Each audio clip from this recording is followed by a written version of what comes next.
आज सुने सूर्य भगवान की कथा। एक समय की बात है, सूर्य भगवान की रानी के मायके से खबर आती है, परंतु रानी सा को मायके जाने का मन नहीं था। सूर्य नारायण भगवान रानी को यह कहकर मायके जबरदस्ती मायके भेजते हैं कि जाओ, मैं आपके लिए अच्छी अच्छी वस्तु भेजूँगा। राना दे अपने पीहर चली जाती है। कुछ दिनों पश्चात सूर्य भगवान राना दे के लिए चौपार, पासा, चपेटा, आटी, डोरा आदि कुछ वस्तुओं भेजते हैं। राना दे की भाभी मजाक करने के इरादे से चौपार, पासा, खिलौने आदि सब सामान निकाल देती है और उनके स्थान पर कंकड़, पत्थर और कांटे भर देती है और सारे डिब्बे वापस बंद कर देती है। राना दे ने देखने के लिए हाथ डिब्बे में डालती है तो उनके हाथ में कांटा चुभ गया। फिर तो उनकी भाभी हंसने लगी। फिर तो राना दे को गुस्सा आ गया। कुछ दिनों पश्चात जब सूर्य नारायण राना दे को लेने पधारे तो राना दे तो सूर्य भगवान से बातचीत भी नहीं करती है। राना दे जब ससुराल गया तो वहाँ पर भी किसी से भी बात नहीं कर रही थी।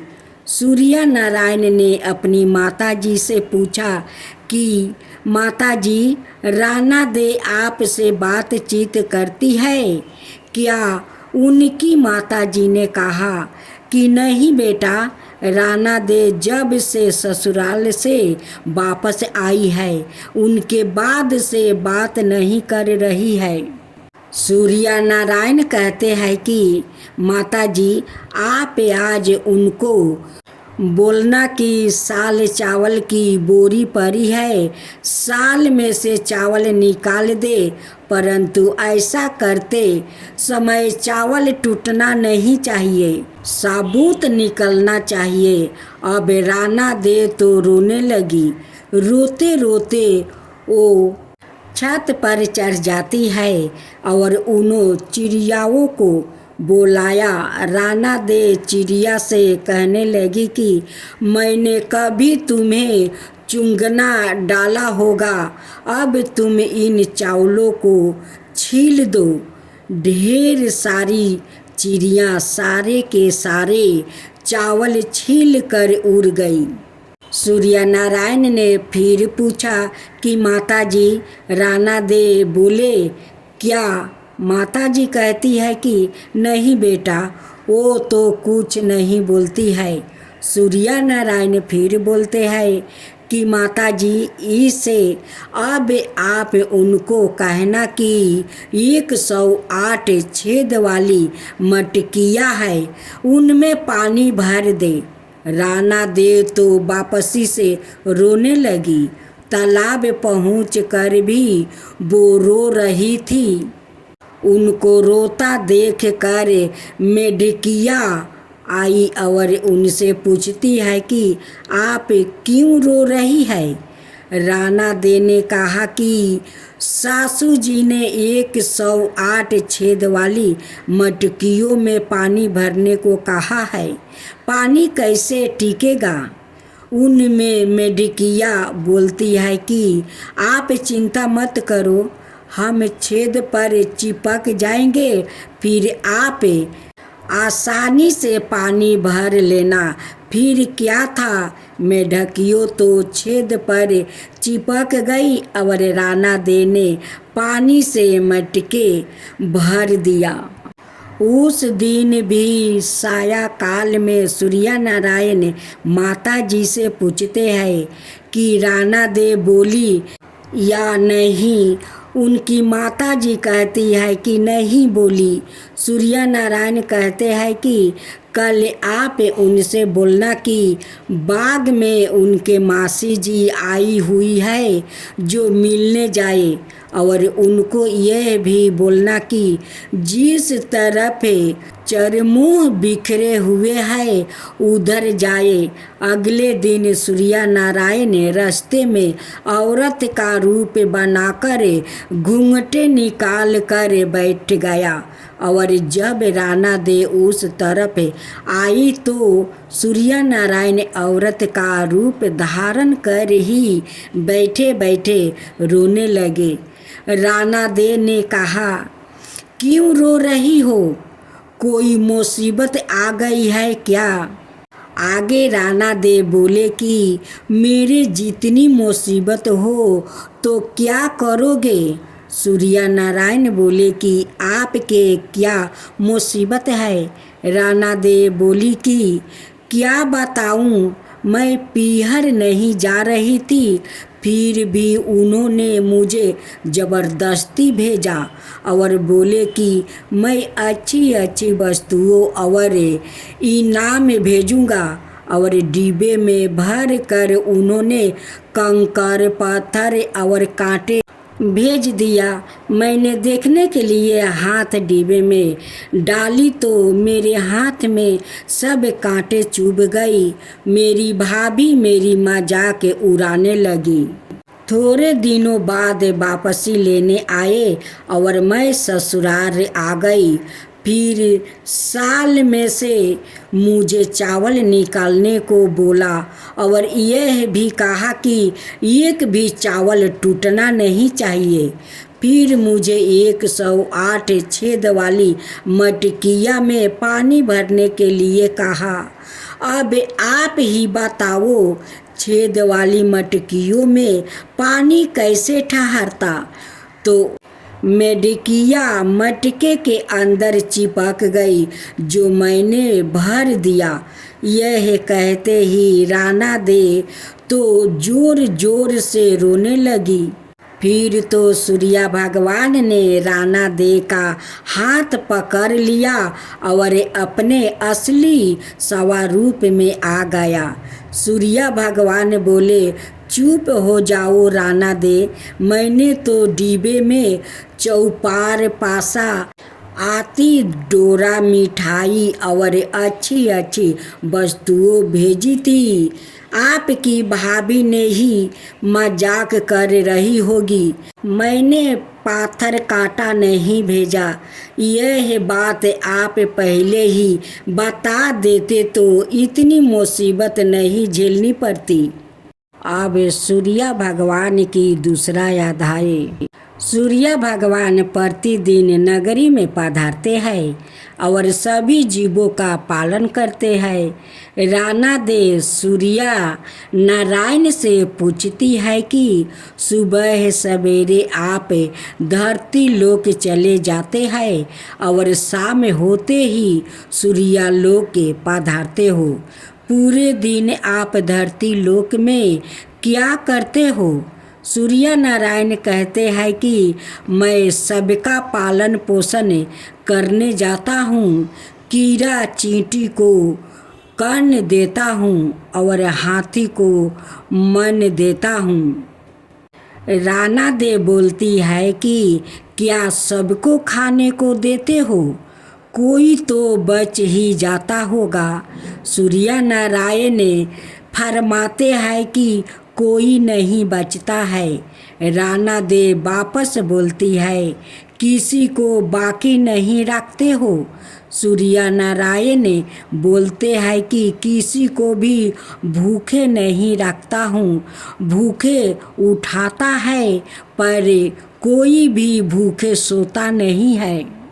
अगले दिन राणा दे नहा कर अपने कक्ष में पधारती है और एक चिंटी को डिब्बी में बंद कर देती है।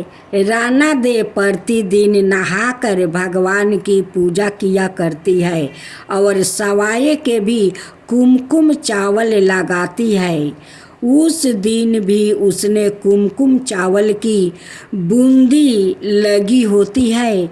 जब राणा दे डिब्बी बंद कर रही होती है, तब उनकी कुमकुम की बिंदी में जो चावल लगे हुए थे, उनमें से कुछ चावल के दाने उस डिब्बी में गिर गया और स्नान किए हुए हाथ मुंह पे से जल की कुछ बूंदें उस डिब्बी पर गिर जाती है।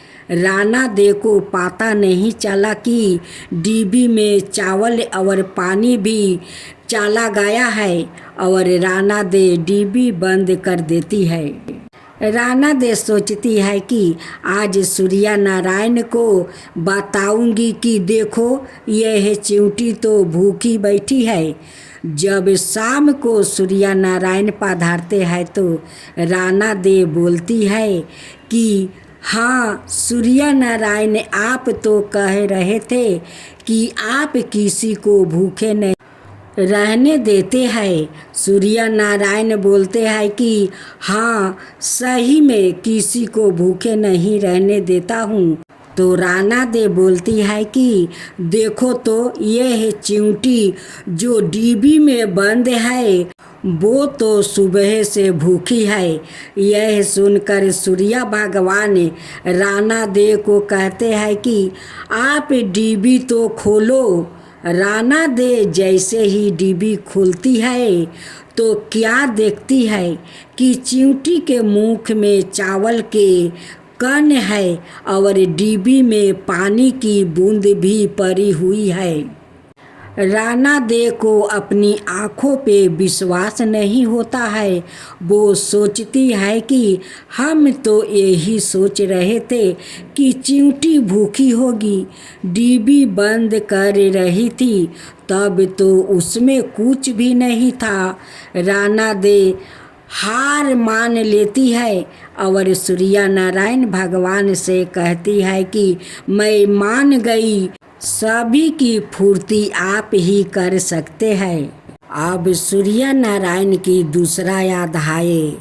पुराने समय की बात है। सूर्य नारायण भगवान की जो माता जी है वो एक दिन प्रजापति के पास जाती है और बोलती है कि हे प्रजापति, हमें 2 पर्दे वाली हंडी बनाकर दे दो। प्रजापति उन्हें वैसी हंडी बनाकर दे देता है।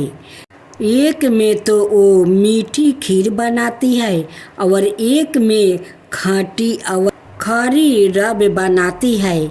ऐसे कहते कहते काफ़ी महीने हो जाते हैं। राणा दे तो बहुत कमज़ोर हो जाती है। सूर्य नारायण ने उनसे पूछा, राणा दे आजकल आप ज़्यादा ही दुबले हो गई हो, क्या बात है? राणा दे बोलती है कि क्या करूं, मुझे खाना नहीं भाता है, खारा और खाटा लगता है। सूर्य नारायण कहते हैं कि नहीं, आपने तो प्रतिदिन मीठी खीर बनती है। राणा दे कहती है कि मुझे तो वो खट्टी और खरी लगती है। दूसरे दिन सूर्य नारायण की माताजी थालियाँ परोसती है। राणा दे चख कर थाली सरका देते हैं। सूर्य नारायण जब उन्हें ऐसा करते हुए देखते हैं तो वो अपनी माताजी से कहते हैं कि माँ थोड़ा जल भरना। उनकी माताजी जल लेने जाती है। जितने में तो सूर्य नारायण थालियाँ बदल देते हैं। सूर्य नारायण जब राणा दे की थाली से खाते हैं तो उन्हें भी खट्टी और खरी लगती है। जब उनकी माताजी जल लेकर आती है तो सूर्य भगवान बोलते हैं कि माँ, ओ माँ, आज तो भोजन खाटा और खारा है। माँ जी कहती है कि नहीं बेटा, हमने तो तुम्हारे लिए मीठी खीर रखी थी, कहीं तुम्हारे राणा दे की थाली से नहीं तो बदल गई थाली। सूर्य भगवान बोलते हैं कि माँ, ए माँ, ऐसा अलग अलग भोजन क्यों बनाती हो? माता जी कहती है कि बेटा, हमारे सास बहू में तो ऐसा चलता है। सूर्य नारायण बोलते हैं कि नहीं माँ, ऐसा तो दुनिया में ही चलने दो, अपने महलों में ऐसा नहीं चलना चाहिए। सबके एक जैसा भोजन ही बनाना, तब से ही सास बहू में तेरे मेरे चलने लगा। तब से ही सास बहू में तू मैं चलना शुरू हो गया।